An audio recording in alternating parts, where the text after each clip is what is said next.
Two wars, one forgotten people. As the world fixates on Gaza, Sudan bleeds in silence. In Israel, Sudanese refugees relive old nightmares, the Hamas attacks echoing the Darfur genocide they once escaped. Now, while they mourn, their homeland collapses into famine and massacre, unseen, unheard, and abandoned.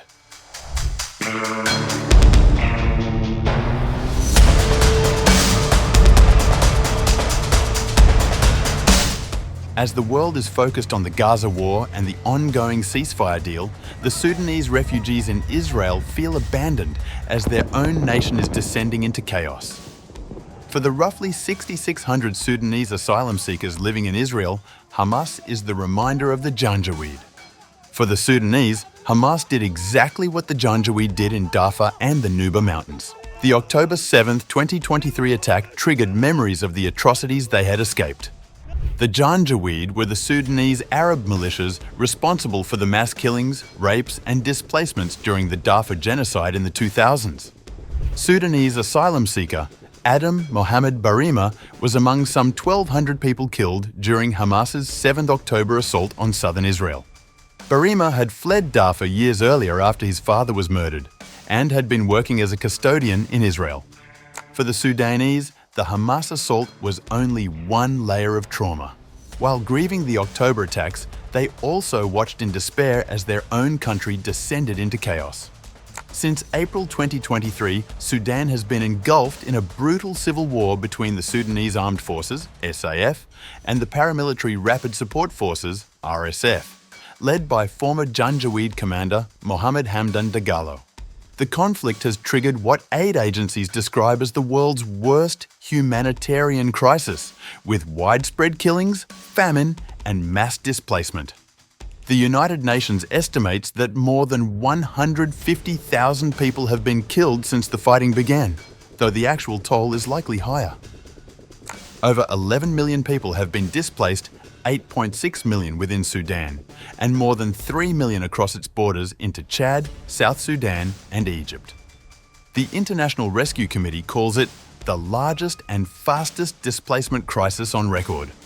Recent reports from Darfur describe mass killings following the RSF's capture of the city of El Fasher after an 18-month siege. The UN said it had received appalling accounts of executions, sexual violence, and attacks on civilians. The joint forces allied with the Sudanese army accused the RSF of executing more than 2,000 unarmed civilians in recent days. Mourning Haroun, a friend of Barima's brother and a Sudanese refugee in Israel, told the Times of Israel, "The horror I've heard from survivors arriving in Chad is unimaginable." He now heads the Advocacy and Partnership Department at HIAS Israel, supporting refugees displaced by the conflict. He said civilians are trapped between three deadly forces: violence, disease, and starvation. Both warring sides strike populated areas, often targeting ethnic groups. From February to May 2025, massacres in White Nile State, North Darfur, and El Fasher reportedly left over 1,500 people dead. The RSF has been accused of genocide against the Masalit people. Hospitals and infrastructure have been targeted, worsening outbreaks of cholera and measles. Refugees told me they passed masses of dead bodies on the roads to Chad, Haroun said. The war has also devastated agriculture. According to the Integrated Food Security Phase classification, nearly 25 million Sudanese, 2/3 of the population, face extreme hunger or famine, including 16 million children. Deaths from starvation are already reported in Zamzam camp in North Darfur and the Nuba Mountains.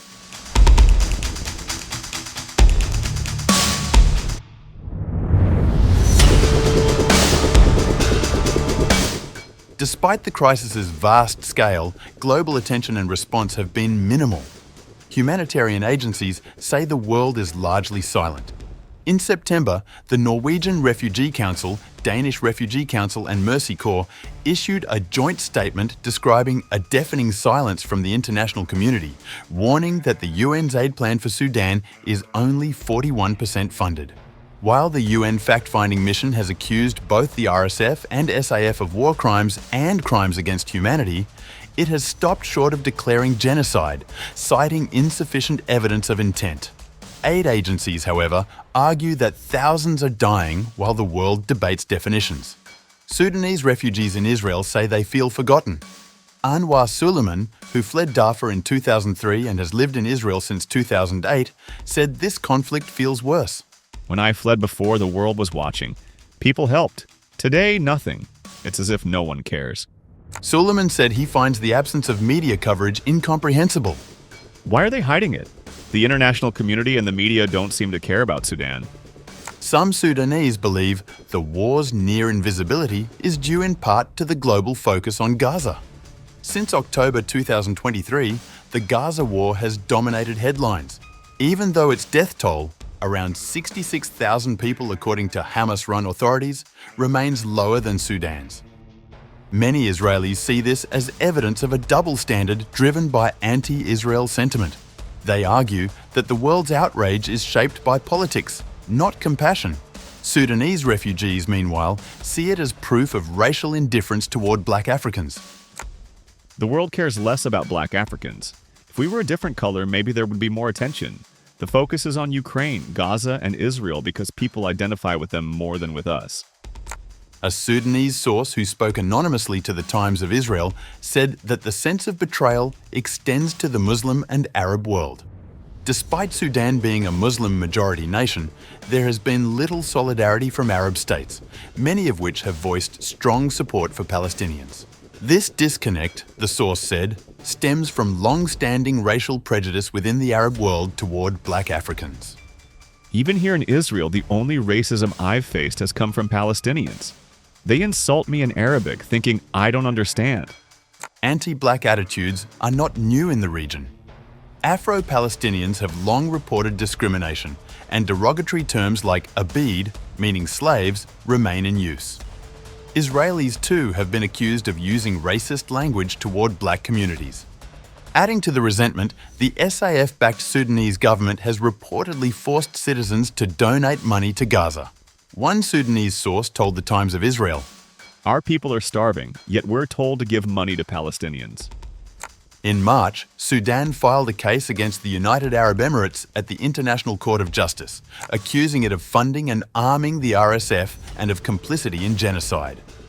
The ICJ dismissed the case in May, citing lack of jurisdiction. For Sudanese refugees like Haroon and Solomon, the conclusion is grim. They cannot depend on the international community, not even on fellow Muslims. Our people are learning to rely on themselves. We organize, donate, and support one another. The world may not act, but we will.